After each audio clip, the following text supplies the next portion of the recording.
Malam hari ini kita kumpul bersama-sama di gereja. Sebagian jemaat di rumah kita masing-masing untuk mengenang, untuk mengingat kembali penderitaan yang dialami oleh Tuhan Yesus. Untuk melihat kembali kasih Tuhan kepada kita umat manusia. Dan kita semua yang hadir dan beribadah bersama-sama. Petrus dalam satu ayat ini dengan begitu fokus, begitu jelas menggambarkan kepada kita apa yang dilakukan oleh Tuhan Yesus untuk kita sekalian. Nah, dengan mempelajari ayat ini, kiranya kita semua ya bisa kembali disegarkan apa yang telah Tuhan Yesus lakukan. Dengan harapan kita akan semakin bersungguh-sungguh di dalam hidup ini mengikuti Tuhan Yesus. 1 Petrus pasal yang kedua ayat ke-24 dikatakan, Ia sendiri, Tuhan Yesus sendiri telah memikul dosa kita di dalam tubuhnya di kayu salib. Kita mungkin sudah lama di dalam gereja, dan kita mengerti apa yang dimaksudkan. Tapi malam hari ini, Jumat Agung, biar saya jelaskan kembali ya dari awalnya tentang dosa ini. Ya, kenapa Tuhan Yesus harus memikul dosa kita? Dan kenapa pula dikatakan bahwa kita ada orang yang berdosa? Kita manusia tidak hidup sehari-hari, kita ada berbuat kesalahan kepada orang lain.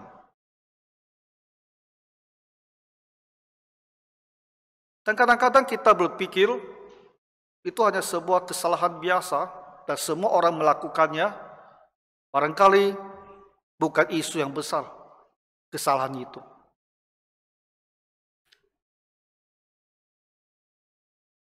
Karena kita hidup di tengah-tengah manusia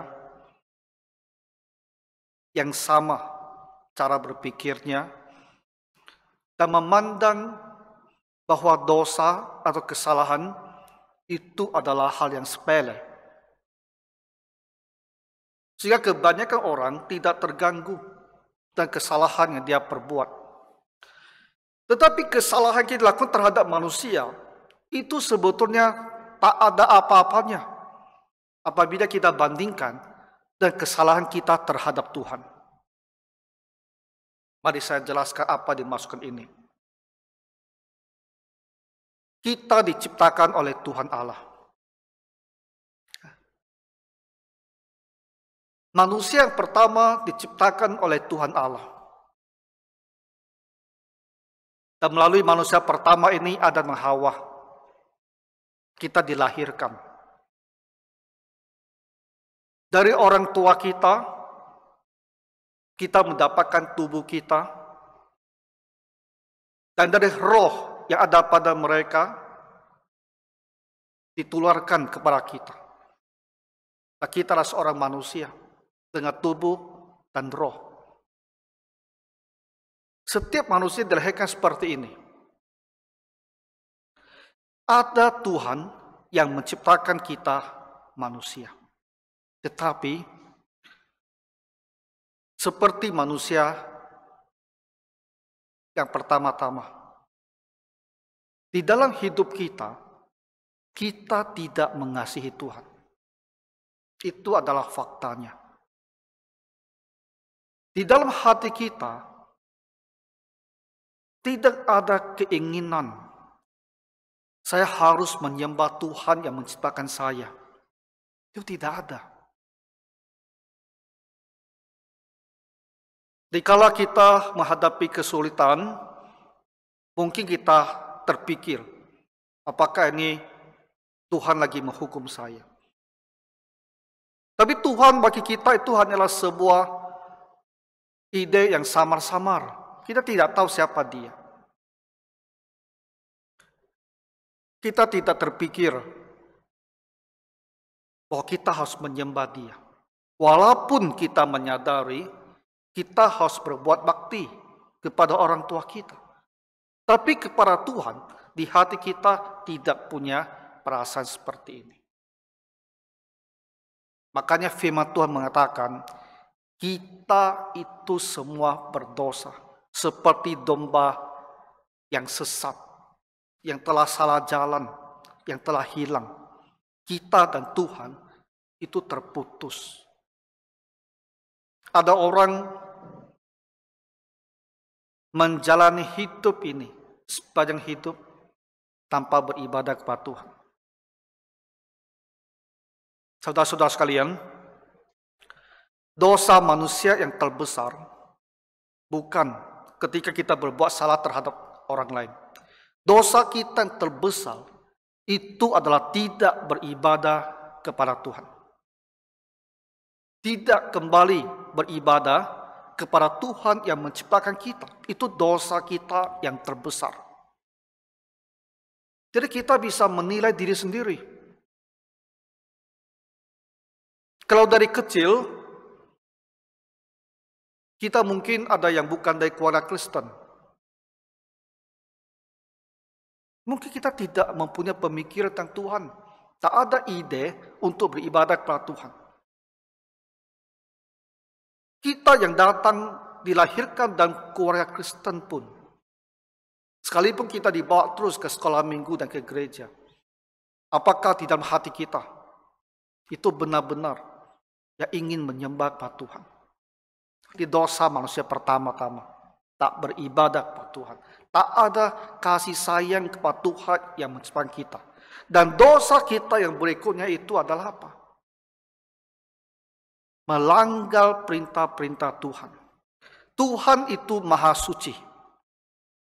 Dan Tuhan menetapkan di dalam hati kita, di dalam hati nurani kita, hukum-hukumnya. Sehingga kita semua orang tahu ya, apa yang boleh kita lakukan dan apa yang tidak boleh kita lakukan. Hukum-hukum ini semua adalah cermin atau refleksi, gambaran dari kekudusan Tuhan. Tuhan itu kudus, makanya kita diharapkan harus hidup dengan kudus. Dan semua peraturan, semua suara hati nurani kita itu menuntut kita harus hidup di dalam kekudusan dan tidak berbuat jahat. Tetapi kita juga lakukan. Kita langgar suara hati kita langgar perintah Tuhan. Kita lakukan semua yang kita inginkan. Sekalipun kita tahu itu adalah salah dan buruk. Dosa kita karena tidak beribadah kepada Tuhan. Dosa kita juga karena kita sengaja ya, melakukan berbagai-bagai kesalahan. Dan semuanya itu Tuhan katakan itulah dosa. Jadi kita semua tak bisa mengelak. Kita semua ada orang yang berdosa. Lalu ada orang berpikir, kalaupun saya seorang berdosa, lalu ada apa? Kalau kita pakai bahasa lebih sederhana atau lebih kasarnya, orang bertanya, memangnya kenapa kalau saya berdosa? Itulah kebodohan kita. Seperti katak dalam tempurung. Tidak mempunyai pengetahuan tentang kebenaran. Tidak mempunyai pengetahuan tentang kekudusan Tuhan. Dan tidak mempunyai pengetahuan tentang hukuman Tuhan. Dan kita memandang sepele masalah dosa di dalam hidup kita. Saudara-saudara sekalian, Tuhan menetapkan bahwa setiap pelanggaran ada hukumannya. Upah dosa adalah maut. Untuk setiap pelanggaran hukum, untuk setiap dosa, itu ada hukumannya. Kalau kita tidak tahu, itu adalah kebodohan kita. Tapi Tuhan yang hidup telah menyatakan di dalam kitab suci bahwa hukuman atas dosa adalah maut. Makanya manusia itu harus mati. Makanya kita semua harus mati. Makanya kita melihat di mana-mana manusia itu mati. Di mana-mana ada kuburan. Di mana-mana orang mati. Itulah hukuman atas dosa manusia. Tetapi kita manusia tidak hanya terdiri dari daging ini. Di dalam diri kita tak ada roh. Setelah tubuh kita dimati dan dikuburkan orang, roh kita juga akan mati. Mati di dalam arti bukan hilang lenyap. Mati dalam arti dia akan dihukum di tempat kebinasan yang kekal. Kita adalah manusia yang hanya mempunyai umur beberapa puluh tahun di dunia ini. Dan kita tuh harus bersyukur. Tidak hidup kita yang pendek ini, kalau kita pernah mendengarkan firman Tuhan, tak pernah bisa membaca kitab suci, dan bisa mengetahui sesuatu tentang diri kita, tentang Tuhan, dan tentang masa depan, itu harus kita syukuri. Karena ada orang hidup seumur hidup tanpa punya pengetahuan ini, dan dia mati menuju neraka, tempat penghukuman yang kekal. Dosa itu ada hukumannya. Dan semua orang berdosa, manusia tanpa terkecuali, akan menuju kepada penghukuman yang kekal. Itulah nasib kita.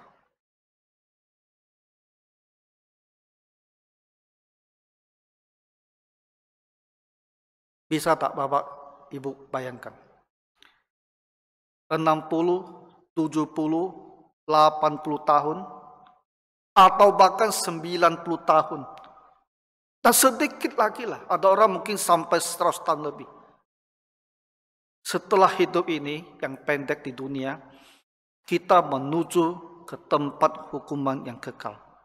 Tidak mati, roh kita hidup, tapi roh kita di tempat hukuman yang kekal. Itulah nasib kita manusia. Akhir daripada kita manusia. Dan tidak ada lagi kesempatan kedua. Tidak ada lagi kesempatan kita bisa keluar dari tempat hukuman itu. Untuk kekal selama-lamanya. Tanpa akhir kita di tempat hukuman. Kalau bukan karena hal ini, tak usah ada gereja. Kalau gereja hanya untuk memotivasi kita bagaimana hidup lebih baik, memotivasi kita bagaimana ya punya moral pun etika yang lebih baik, tak usah ada gereja. Di luar itu bisa kita belajar. Di luar gereja, orang bisa mengajar kita. Tapi gereja itu ada. Dan itu harus ada. Karena harus membicarakan tentang kita. Tentang roh kita yang tak bisa mati. Tapi matinya di neraka. Yang tak bisa mati, yang terus ada. Tapi beradanya di neraka. Karena kita berdosa. Tapi apa yang mau dibicarakan oleh gereja? Ia sendiri telah memikul dosa kita. Inilah berita yang disampaikan oleh gereja. Inilah sebabnya gereja itu harus ada. Karena ada satu berita yang harus disampaikan oleh gereja kepada seluruh dunia. Tuhan Yesus, Dia sendiri, bukan orang lain. Dia sendiri yang memikul dosa kita. Maksudnya adalah memikul hukuman atas dosa kita.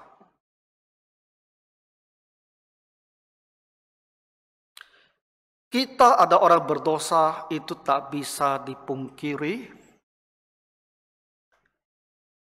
Setelah kita sadar pun kita masih terus berdosa. Kita orang-orang Kristen. Kita masih berdosa sampai hari ini. Walaupun melalui Roh Kudus tentang firman Tuhan, kita terus diperbaharui, kita terus berubah. Tapi dosa itu masih ada dalam hidup kita. Harusnya semakin berkurang, tapi dia tetap ada. Sampai kita menutup mata, kita bukanlah manusia yang sempurna. Kita masih ada dosa. Tapi harusnya dia berkurang dan berkurang. Karena kita hidup semakin mau mematuhi perintah-perintah Tuhan.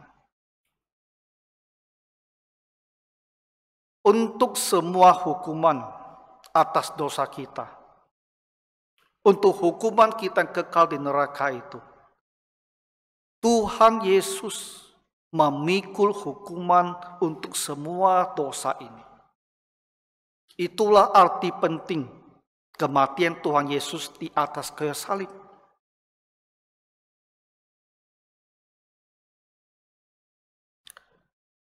Ketika Tuhan disalibkan, kita berpikir dia menderita sekali. Dan kepalanya dipasang mahkota duri, berdarah-darah. Kita berpikir punggungnya dicambuk. Itu sakit sekali. Itu disebut bilur-bilur. Ya, bilur itu adalah luka. Luka karena ditumbuk, luka karena dicambuk, luka yang meradang.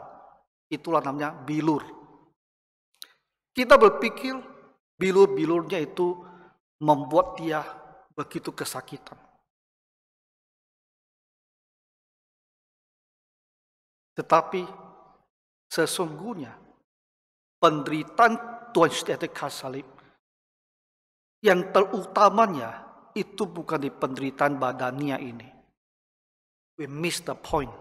Kalau kita berpikir itulah penderitaan Kristus. Belasan tahun lalu kan, The Passion of Christ, film yang dibuat menggambarkan dengan begitu sadis penderitaan lahirnya Tuhan Yesus. Tapi itu miss the point. Karena penderitaan Tuhan Yesus yang terbesar adalah di atas kayu salib itu, dia lagi menanggung semua hukuman dosa kita. Isunya adalah rohani, bukan fisik. Hukuman untuk umat manusia yang harus binasa kekal di neraka, itu semua ditimpakan kepadanya di atas kayu salib. Dia memikul dosa kita. Semua kesalahan kita ditimpakan kepadanya. Dan dia menanggung semua hukuman itu untuk kita.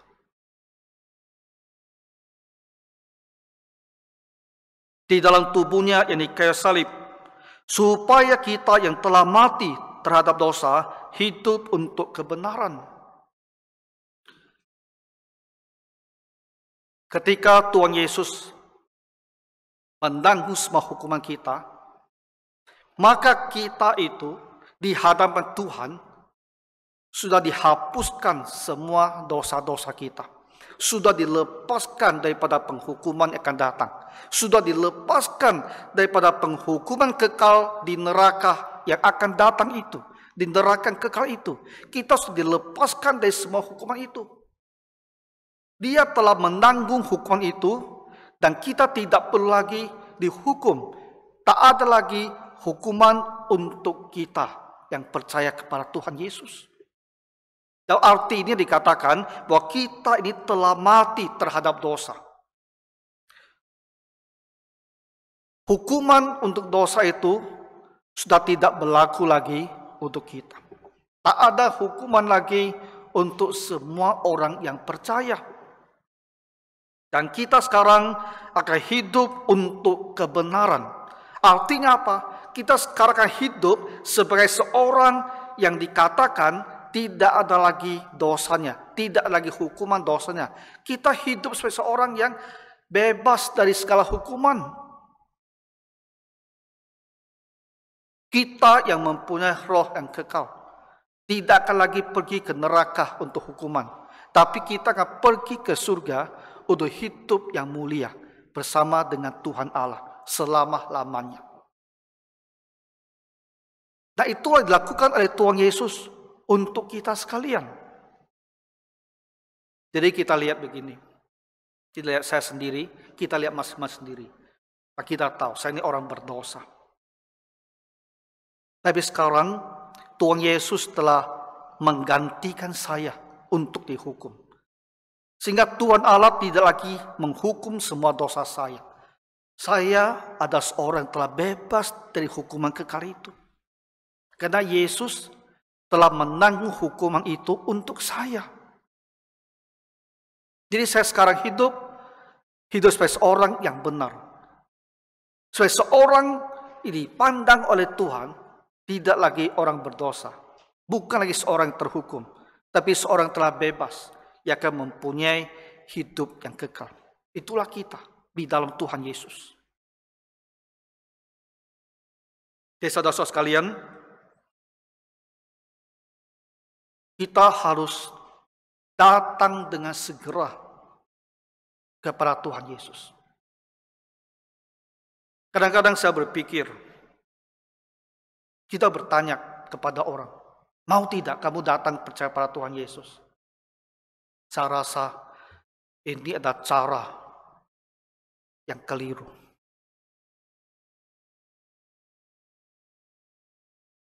Ketika kita sungguh-sungguh sadar dan paham bahwa saya ada orang yang berdosa yang harus binasa, dan ada jalan keluar supaya saya tidak usah dihukum, tidak usah binasa.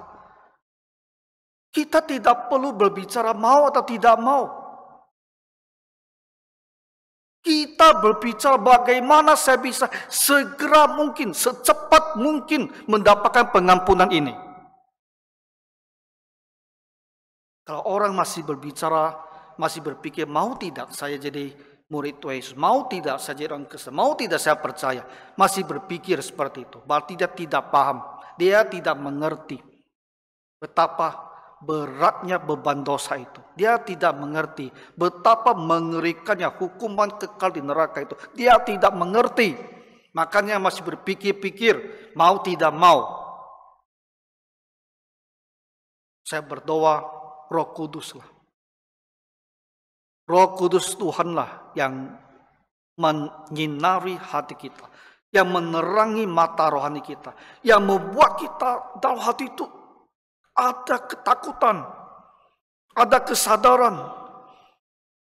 Faktanya saya orang berdosa tak bisa saya pungkiri, faktanya tak bisa saya pungkiri. Dan bagaimana mungkin tak ada hukuman untuk saya?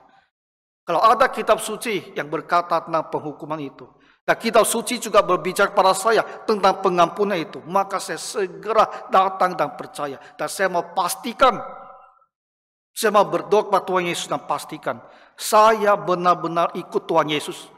Bahkan saya akan bilang, Tuhan Yesus, jangan pernah tinggalkan saya. Ya, jangan pernah saya tak terikut di dalam Tuhan. Jangan pernah. Karena saya tidak akan bisa menanggung hukuman yang kekal itu.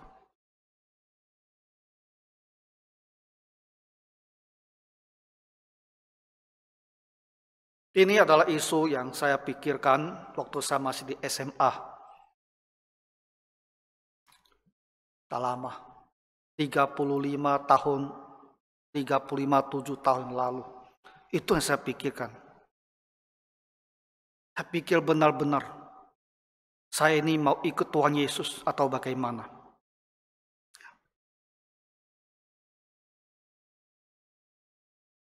Kita semua harus ambil sebuah keputusan yang seharusnya tidak lagi perlu ditanya mau atau tidak mau. Yang seharusnya adalah saya harus minta diampuni oleh Tuhan. Ia sendiri telah memikul dosa kita di dalam tubuhnya di kayu salib, supaya kita telah mati terhadap dosa, hidup untuk kebenaran. Oleh bilur-bilurnya kamu telah sembuh. Bilur-bilurnya kamu telah sembuh. Ini bukan berbicara tentang penyembuhan, Bapak Ibu Saudara sekalian. Penyembuhan itu urusan kecil. Tapi kesembuhan rohani kita itu urusan besar. Penyembuhan tubuh kita itu hanya berguna berapa puluh tahun. Tapi penyembuhan roh kita, ini bahasa kiasan. Itu baru benar-benar penting. Karena kalau kamu sembuh, kamu akan hidup 1000 tahun, 10.000 tahun, 100.000 tahun, 1.000.000 tahun, 1.000.000.000 tahun, dan masih terus hidup. Dunia yang abadi, dunia tanpa akhir. Seperti Tuhan Allah itu adalah kekal. Maka Tuhan Yesus datang menyelamatkan kita, supaya kita hidup kekal dalam kerajaannya. Selama Tuhan Allah itu kekal dan dia ada, kita akan ada selama-lamanya. Itulah kita manusia. Kita dilahirkan jadi manusia beberapa puluh tahun di bumi ini. Tetapi di dalam Tuhan Yesus, kita akan menuju hidup yang kekal tanpa akhir. Dan kalau kita membaca kitab suci, kita berpengharapan untuk dibangkitkan dengan tubuh yang baru dan hidup kekal di dalam tubuh kita yang baru, tubuh yang mulia itu. Inilah berita yang disampaikan Tuhan Yesus untuk kita semua. Dan untuk itulah gereja itu harus ada. Gereja itu harus ada. Dan inilah berita utama yang harus disampaikan oleh gereja. Dan saya berharap kita semua harus percaya. Kamu harus percaya. Karena kalau tidak percaya, kamu harus menanggung semua hukuman kamu sendiri. Ya, kamu tanggung sendiri. Ketika anak Allah sudah datang dan menanggung untuk kita. Untuk apa? Kita harus berakhir menanggung dosa itu sendiri lagi.